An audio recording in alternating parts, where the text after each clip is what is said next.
Good morning, ladies and gentlemen. Over the weekend, Joshua Kutuny delivered raw message from President Uhuru Kenyatta directly to his deputy William Samoei Ruto over the Kiambaa parliamentary by-election. I want us to take time today, listen to Joshua Kutuny and dissect the message the president delivered to his deputy. Uhuru hajashindwa kujipima nguvu. Na wakati Uhuru niwapatie, kwa sababu mimi ni kati ambao wachache wenye tumebaki kutoka bonde la ufa ndani ya serikali ya Uhuru. Na mimi nataka kuwaeleza wazi, itakapofika wakati ya Uhuru kujitoa na kupimana nguvu na wanaume, wengi watajua kwa nini punda ajemea pembe. Uhuru kwa saa hii anasema Kiambaa watu wachague kiongozi ambaye wanapenda. Na tena imefika wakati watu wanapochagua viongozi. Angalia katika bunge,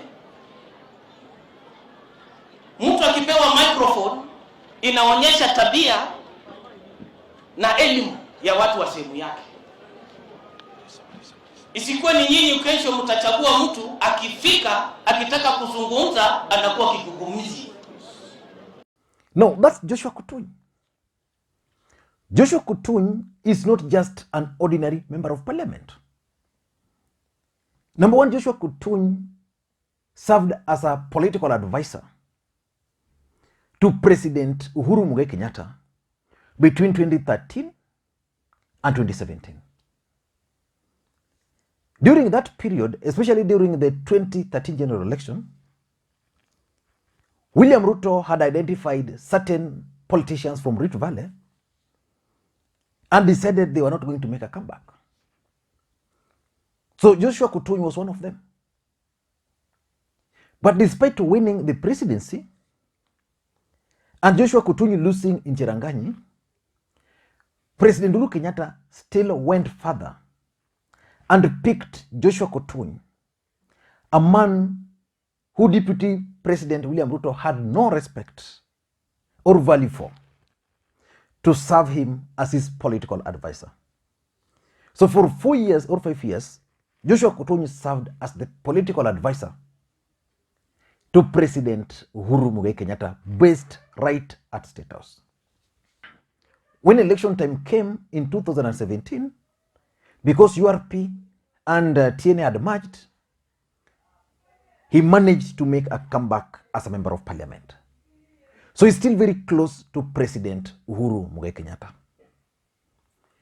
Number two, Joshua Kutuny is the Deputy Secretary General of Jubilee Party.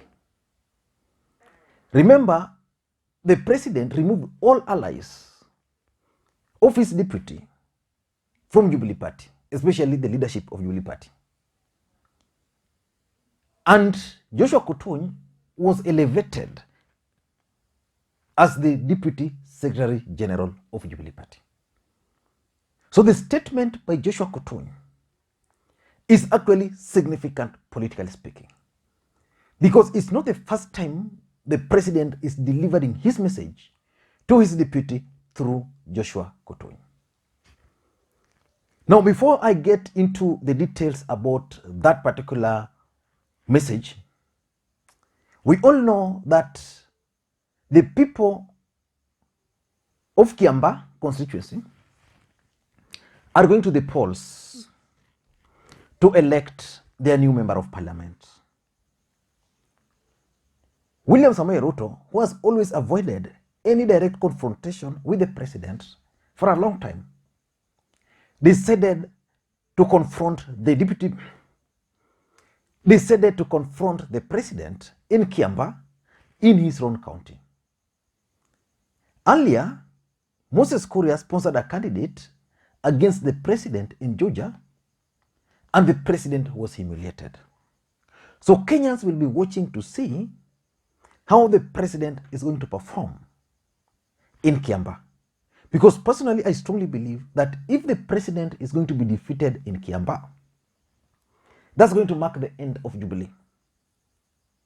And should the president manage to outwit his deputy in Kiambaa, then we are also going to witness a different ballgame, politically speaking, in the larger Mount Kenya region.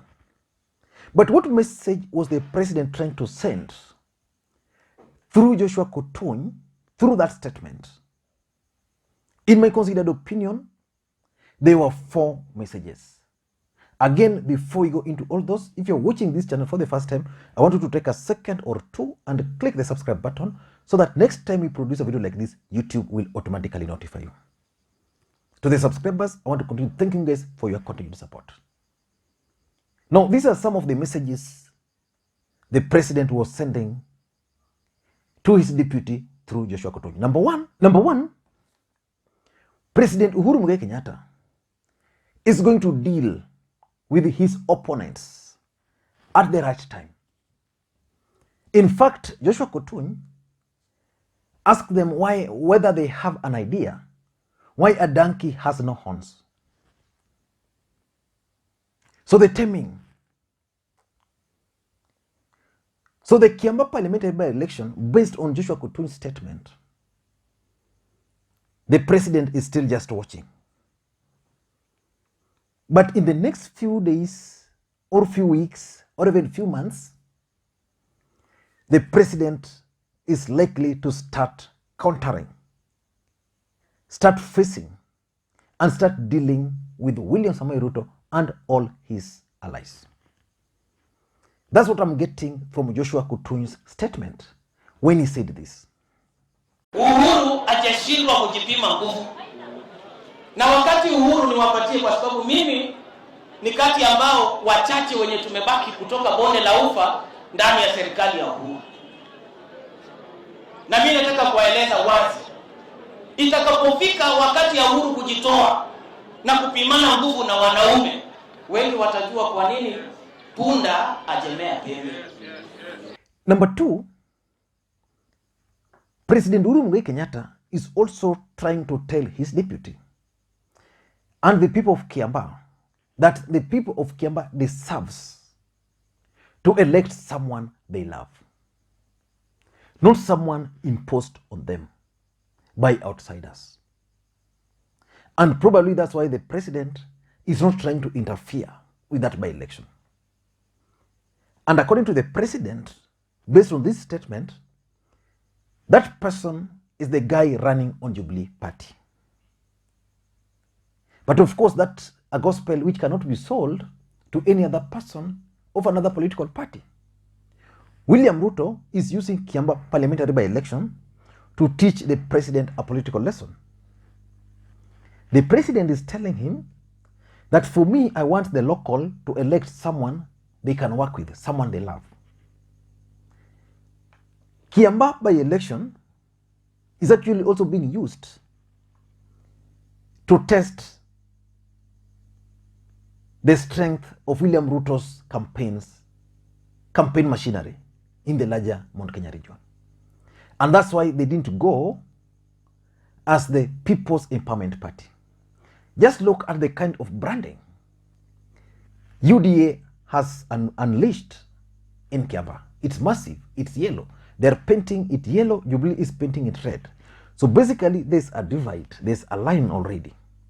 But the president, through Kutuny, is simply trying to remind his deputy that the people of Kiambaa deserved to elect their own person. And I can conclude that the president is likely not to venture directly into Kiambaa. I could be wrong, he might decide to go there, but based on Joshua Kutuny's statement, a guy who was his political advisor, and I still believe he is his political advisor, from that statement, I don't think the president will go to Kiambaa to campaign. Number 3, based on Joshua Kutuny's statement, it is also clear that President Uhuru Kenyatta is still keen on staying on power. Power is very sweet. The president is going nowhere. That's the message he's delivering. Joshua Kutuny, in my considered opinion, comes from Rift Valley. The political party he ought to align himself with is the UDA, if he intends to run again and win. But Joshua Kutuny, having served as a political advisor to the president, there's certain thing he understands. He understands that if the president will remain powerful, even if he won't win again, then there is a chance that he can benefit from government appointment. So I'm looking at a situation where Joshua Kutuny will actually go ahead and support the president. And if a new government is formed, even if he's going to lose in Cherangani, then he can be considered for some appointment. And that's why I'm saying the president is still keen on remaining powerful. Otherwise, if he was not keen, someone like Joshua Kutuny would not be used to fight Ruto and his party, especially in the larger Mount Kenya region. And lastly, the other message I'm getting is that the president is actually not very happy with the provocation by his deputy. Remember, I've always maintained that the deputy president has tried all tricks possible to avoid any direct confrontation with the president. But Kiambaa has provided that platform for him to confront the president. So the president is not very happy by the fact that the deputy president has finally decided to confront him. And that's why he's saying, for Kiambaa, I'm not going to be keen, but tutakutana mbele. So let us wait and see how the president is going to run. Let us wait and see how the president is actually going to manage the Kiambaa and its aftermath. Because should William Ruto win, I don't think the president will have a voice in the larger Mount Kenya region. The other thing which I'm not sure the president will easily allow is a situation where he's being humiliated twice, in Georgia and in Kiambaa. So basically, the Kiambaa parliamentary by-election is a do or die for the president and his allies, as much as he would not want to appear to be supporting the Jubilee candidate. Let us wait and see how things are going to unfold. But that's my take. Again, if you're watching this channel for the first time, take a second or two and click the subscribe button. And to the subscribers, I want to continue. Thank you guys for your continued support. Please share this video, give it a thumbs up. Thank you guys, and may you have a good day.